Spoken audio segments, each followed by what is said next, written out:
Here's the 0-1. This is going to be a tough play. Bryant, the Cubs with the lead series. James catches, puts up a three. Won't go. Rebound box. Back out to Allen. His three-pointer. Bang! Tie game!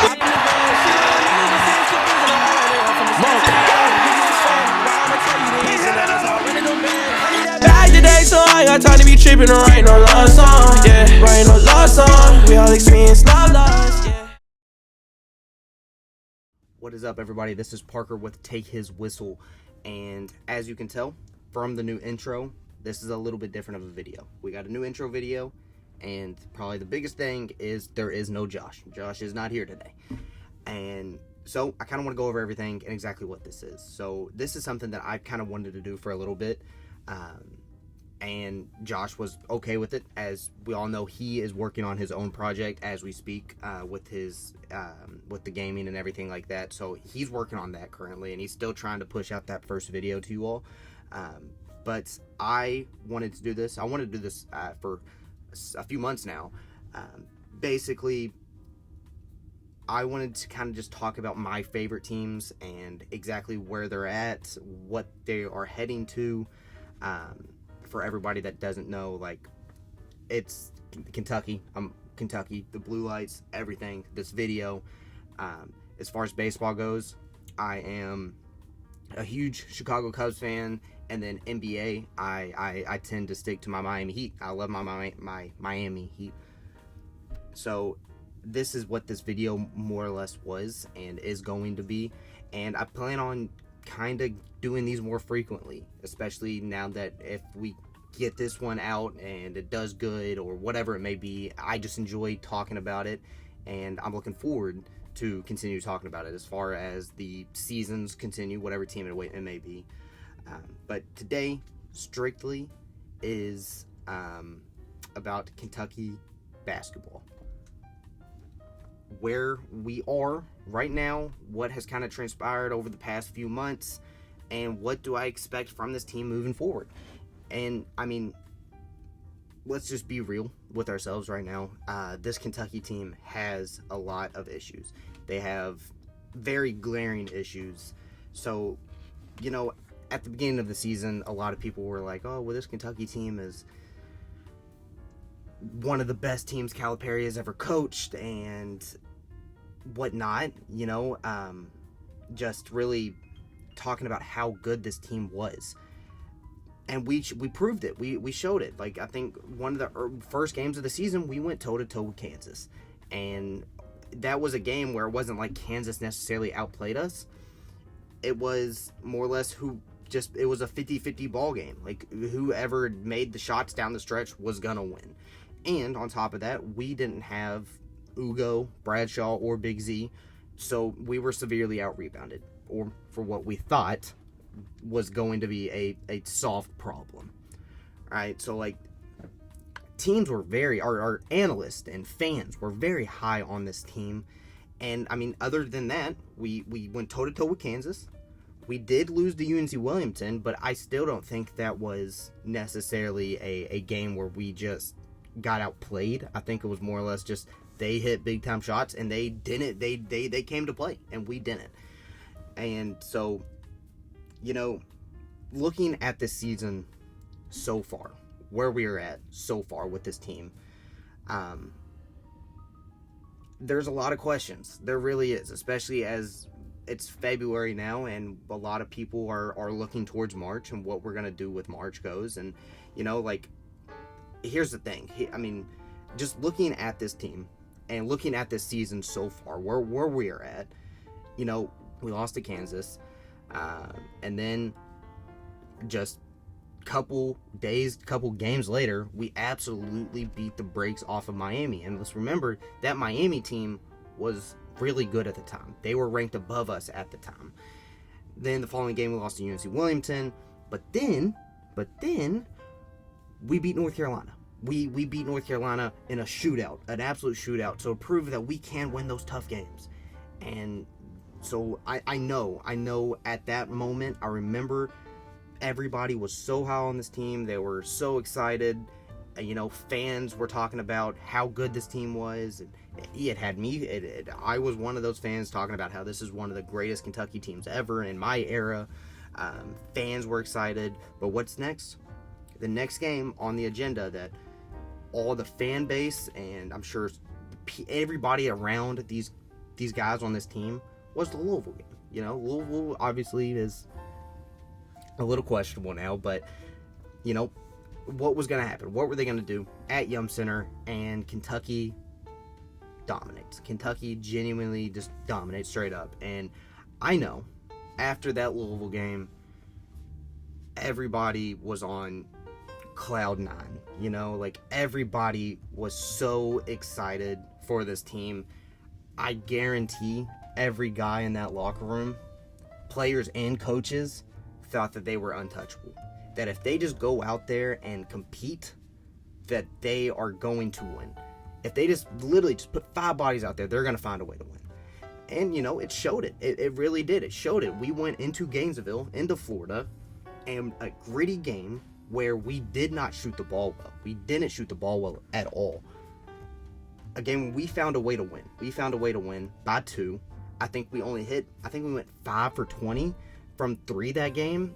And that was really just the icing on the cake. Where's a game where we don't shoot good and we still win? And that was it. That was that game. And so I know after the Florida game, man, this place, the whole university, the whole fan base was just rocking. Kentucky basketball is back again and all that.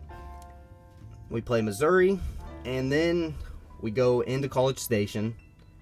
We lose a tight one in overtime. I don't think, a lot of people at the time, and I know this, that they didn't think too much about that Texas A&M loss. I think that they really just thought it's a tough place to play at. Them boys came to play. They were more physical. They did things that we didn't. They did things better than we didn't. And we just move on. We're not going to go undefeated this year, clearly, in SEC play. And I think that it was just I don't think anybody really paid too much attention to that loss. And then the Georgia game. The Georgia game is a turning point in the season. And I'm being in all seriousness. I think this Georgia game proved to be way more, I guess, eye-turning than head-turning, I should say, than anything. We played Georgia. We are absolutely whooping Georgia. We're up by 20, 25, 30 points against Georgia. Big Z finally has eligibility from the NCAA to play. He comes in, and people that did go to that game, I have talked to a few of them, and they say up and down, out of all the games they went, they haven't heard a louder pop from the Rupp Arena crowd than when Big Z had that behind the back pass to Antonio Reeves for a 3. That was crazy. There were so many highlights in that Georgia game that we put up 105 points against Georgia, But then the last 4 minutes of that game transpired. And Georgia put up 20 points and however, whatever time limit it was, I don't 100% know. But I know my dad, who's another really big Kentucky fan, he mentioned it to me. He did. He was like, hey, I know it's all fun and we have all these highlights, but let's not take away from the fact that this Georgia team just put up 20 points on us in 3 minutes or whatever it was. And the good drowned out the bad. It did at the end of the day. I think the good really drowned out the bad with the Georgia game. Yeah, there was the points put up, but there were so many good highlights, that Big Z's back. He's so good. Well, that ended up telling us a lot more about this team than most people will admit. Because the very next game, we had to go directly to South Carolina who I will give them credit. I will give South Carolina credit. They were severely underrated. This South Carolina team is so good. Michi Johnson is such a good player. They have a bunch of guys that aren't afraid of the moment. They will put in shots at big time moments, and then they did that. Kentucky, on the other hand, they are a team that is above life right now. They don't care. You know, the fan base is buzzing. All the analytics have us a Final Four lock. You know, they're putting us up there with the UConns and the Purdues of this season, the North Carolinas, who we beat already. You know, like it was a team that was extremely hungry and wanted to prove their worth against a team that already thought they did prove their worth. We got our asses whooped. Plain and simple. We got outplayed, and I don't even want to say that. We got outmanned. We got outmanned by South Carolina. And at all my time, me watching Kentucky basketball, I have never seen a game us get that dominated.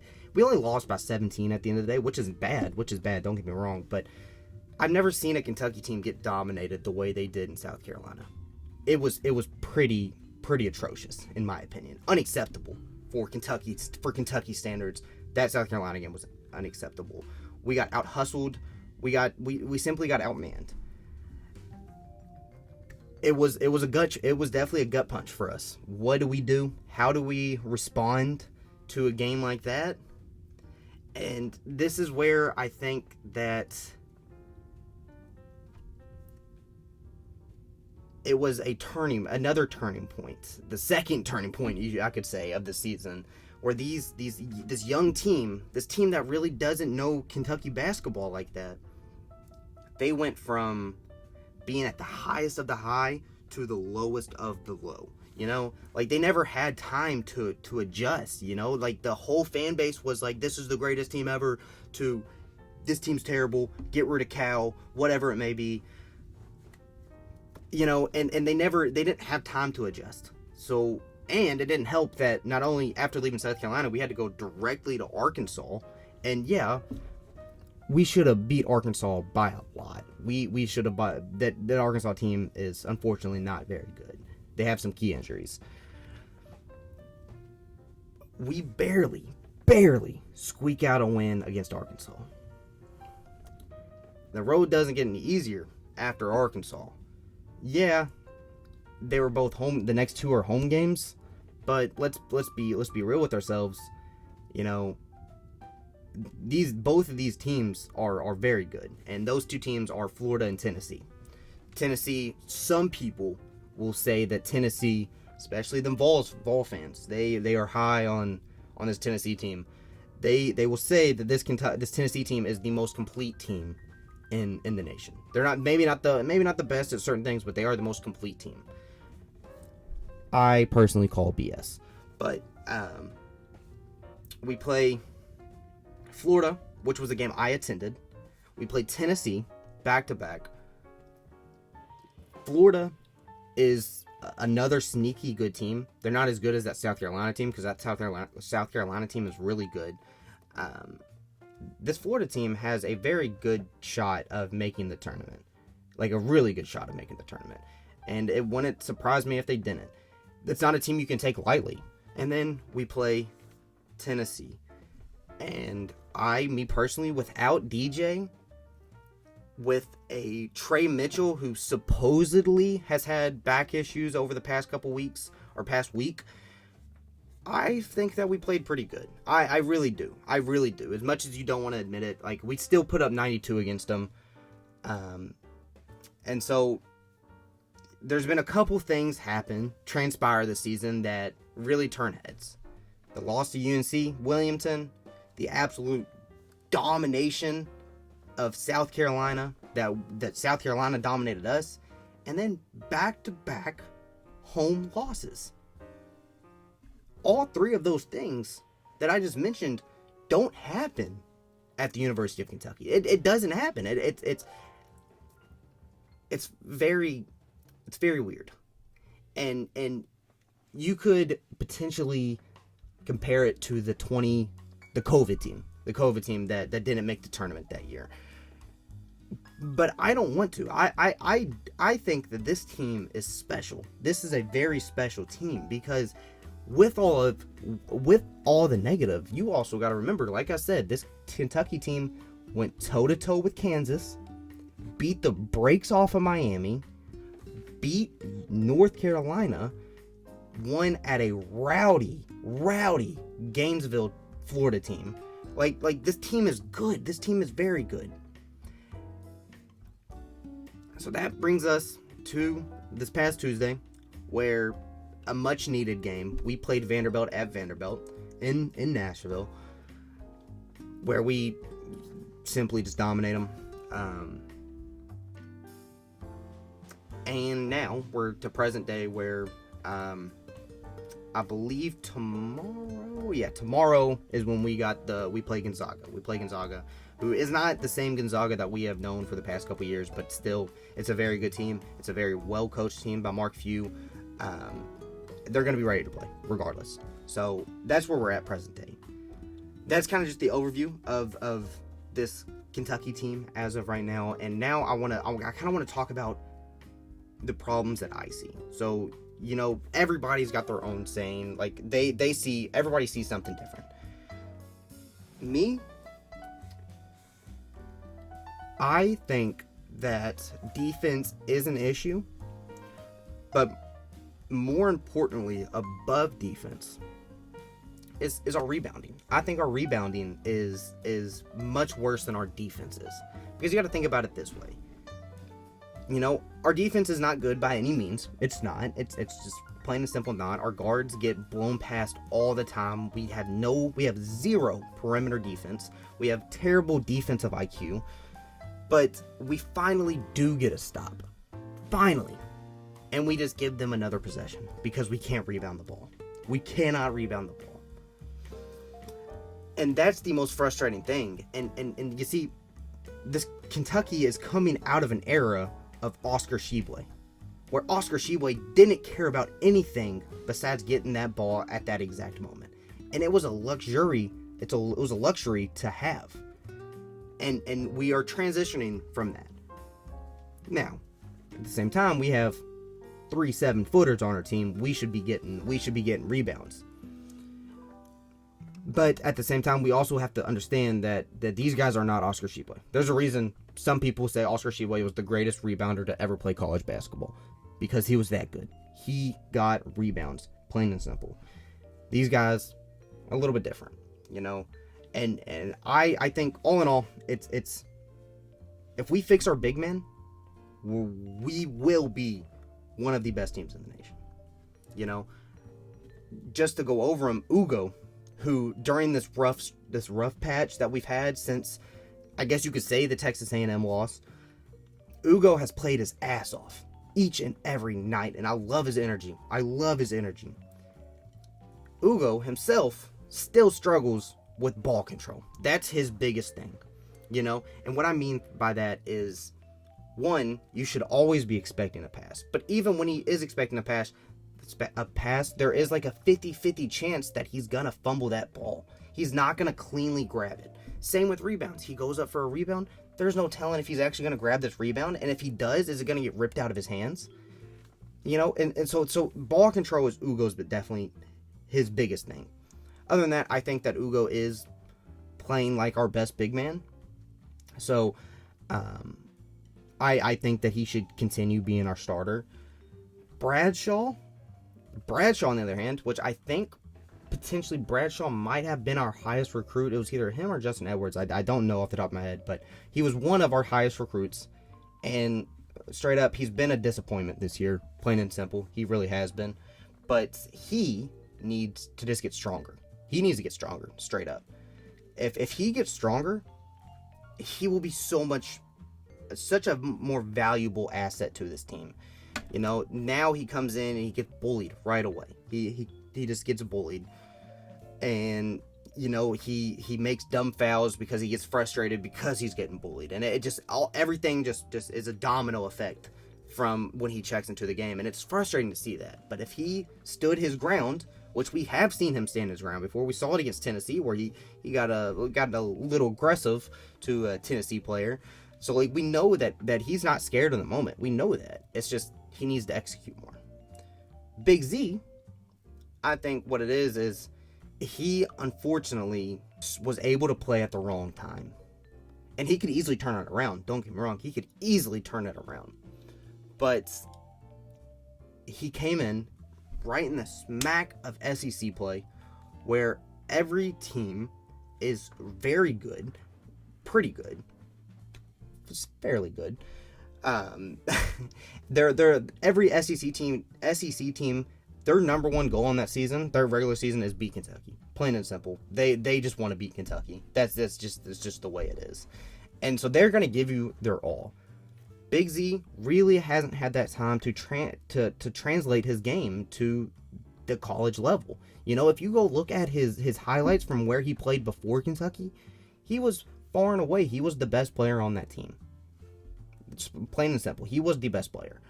He was more of a jump shooter. You watch his highlights, he wasn't really getting aggressive and fighting for every rebounds. He did a little bit, but not necessarily. His offense came from shooting the three ball, the mid range, getting shifty in the post. You know, just that's his game. He really hasn't had time to develop that in this level, and that's what those games, those early games against St. Joseph's and Penn, those are the games that help you develop your game. It really does get you ready for SEC play, for March, whatever it may be. So I think that he will eventually get there. Hopefully it's sooner than later. We would really hope so. But I think that he just needs time to develop and get some confidence. And that's why a game like Vanderbilt is so important at this point in the season, you know, because it doesn't get easier. We needed that game to get some confidence back, get everything just under control, work on some things. Don't get me wrong, that Vanderbilt game, there was still some ugly things. There were a few ugly things that, I mean, Vanderbilt, that was like their third highest scoring game of the year, was 77. So yeah, we beat them by 30, but they still scored 77 points on us. I mean, you got to take the good with the losses, but it's also something to continue to look at. Our defense definitely took a step up. So did our rebounding. But again, it's Vanderbilt. How much can you really take about it? Take from that. I think it's clear. Sorry if there is any Vandy fans listening. If there was a team to leave the SEC, it would more than likely be Vanderbilt. So, I don't know. I'm extremely excited for Saturday when we play Gonzaga to see if that Vandy game did help. Was Cal able to settle the boys down? Be like, look, the season's not over yet. We're not in March yet. It's not that we lose one time and our season's over. It's not like that. We still have time to pick ourselves up off the floor, regroup, continuously getting better, and I think it's going to be a great test to have. Because I mean, let's be real with ourselves here. Our next games are for a while, it is not easy. You know, after Gonzaga, we got Ole Miss. Ole Miss has been flirting in the top 25 all year. They've been in and out and in and out, in and out. They're a good team. Auburn, who right now is ranked the second highest SEC team in the nation, right behind Tennessee. This Auburn team is really good. They just beat Alabama. You know, we go to LSU. You know that place is going to be jumping. LSU is always popping when they play Kentucky. It always has been.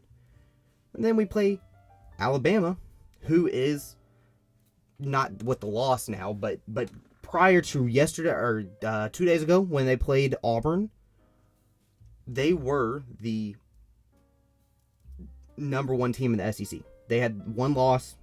They were 8-1 in SEC play. They were a really good team. They play SEC teams really good, and they have for the past couple years.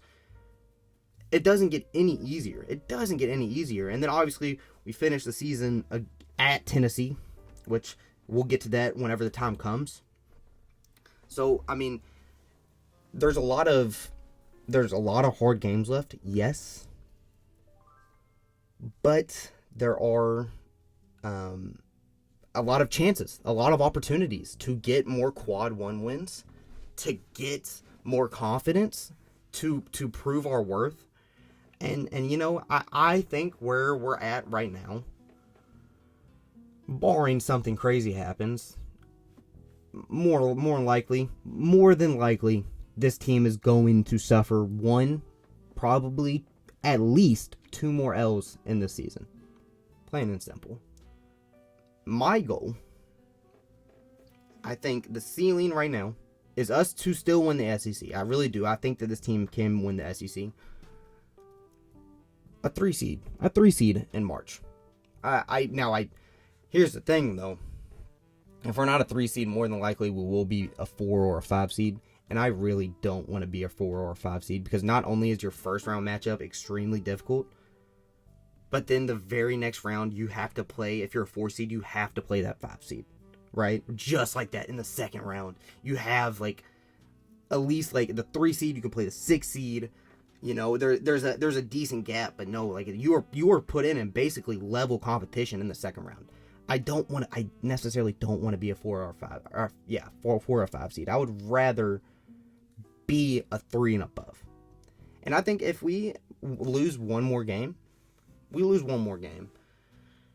even if it is to Tennessee, which I would love for us to beat Tennessee, but even if that is our one game that we lose, which is a possibility, and then go on and win the SEC, I think that a 3 seed is very doable. If not a 2 seed, to be honest with you, if we win the SEC tournament. You know, I mean, I think that's the ceiling. I really do. And I'll go into like just the future of Kentucky in another video. I'm not going to spend too much time on it here. But I will say that I've seen a shift. I've seen there's been an obvious shift, and I like to say since the COVID years, since that terrible team. Or really, not even that. Even the year before, that team was good that wasn't able to play in the tournament. But I think that really shifted momentum. That team wasn't able to go and play in the tournament. And then the next year, it was just all downhill from there. And since then, there's been a shift. There really has been. I feel like Kentucky basketball has not been as dominant in my era. You know, you have some people that are a little bit older that say the glory days in the 90s. And whatever that may be, whatever that means. But I think there has been a shift. And I think that this team could easily break that shift. We are talented. You know, we are potentially, arguably, the best offense in college basketball. The best offense out of all of college basketball. That's saying something. Yeah, our defense may not be there, but we can work on that. We can work on that. I'll be honest with you. I would rather us learn to play defense throughout the season than learn for us to play offense throughout the season. Because, I mean, if you have an electric offense, like, that'll help you do so much. And this is going to be controversial, but your defense can kind of slack. Not too much, but it can kind of slack when you have such a high-powered offense. It can help you. It can outscore people, you know? So I'd much rather have a weaker defense with an explosive offense than vice versa. Most people may not agree with me, but that's just the way I see it. That's just the way I see the game. And so, I mean, I really like this group. I would love to see another game, a few more games, where we aren't shooting the ball lights out. We are shooting it like we did against Florida. You know, we couldn't shoot well at all. We were just struggling. We shot like 5 for 20 from 3. It was a terrible shooting night. We still found a way to win. I want to see that a couple more times, to know that we have that grit. We can win those games where we don't shoot phenomenally. And I don't want to be so reliant on that we have to go out and score 100 points every day, because that's just not realistic come tournament time. There's gonna be games where people they're a little stunned, they're a little nervous, you know, they're not shooting the ball well. The defense is just absolutely elite, and they're closing out on shooters. They're not giving an open inch for any of our shooters. What are we gonna do? What are we gonna do at that moment? You know, what are we going to be able to do whenever that we can't rely on the 3-point shot? Are we going to do like we did at Florida and find a way to win? Just fight. Doesn't matter who has the ball. We're going to play team basketball and win. Or are we going to do what we did against South Carolina and just be like, oh, well, we can't shoot. Oh, well, we're just going to take this loss. Because come March, you know how it goes. It's not the NBA. It's not a 7-game series. We'll just regroup tomorrow. No, it's over. It's over with. It's done. So, I don't know. I'm looking really forward to this Gonzaga game on Saturday. You know, it gave us a game where we shot lights out. We had an explosive offense. Sorry, Vanderbilt, but it was bound to happen to somebody. And unfortunately, it was you all, where we just absolutely dominated somebody, because it's been a little bit since we have. You know, but like I said, this Gonzaga team is really good. This is a very well-coached Gonzaga team. It's a very experienced Gonzaga team. So, I mean, I don't know. We're going to be in for a treat. 4 o'clock on Saturday. So, yeah, that's about it. That's like I said, I'm really high on this team still to this point. I still am a firm believer in this team that we can make a legitimate run in this playoff tournament. So yeah, man, I am really high on this team. I think that this team can legitimately go really far, if not go all the way.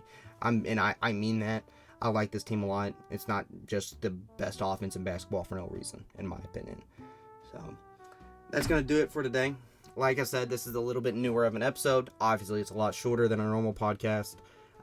Hopefully, you might see just me again after the Gonzaga game. I don't really know. But I do hope to get a podcast out to you soon with Josh. I know Josh has been very busy as far as work goes, as far as trying to get this college football video out. So I'm hoping, ideally, we would get it out before the Super Bowl. But I don't know it. There is a good chance that it might be after the Super Bowl. Because, man, it feels like it's been forever since we've had a podcast come out. And I hate that. I don't like that. Even if there is 20 viewers watching, if that 20 viewers is a stretch. If we have 5 viewers watching, maybe those 5 viewers are entertained and they want to see more, and we're not doing that. So I really want to get back on a regular schedule as far as the podcast goes, and also do this more. You know, we got this going on. NBA, the Miami Heat are playing. Some trade deadline news, which was berserk in my opinion, and potentially spring training is right around the corner, so the Chicago Cubs are about to be in full swing. So if you did enjoy this video, let me know. And if you want to talk about anything that I talked about, if you want to talk about anything Kentucky, anything Miami Heat, anything Chicago Cubs, let me know, because I will be more than happy to have a conversation, a debate, whatever it may be. So this is Parker with Take His Whistle, and we will see you guys on the next one.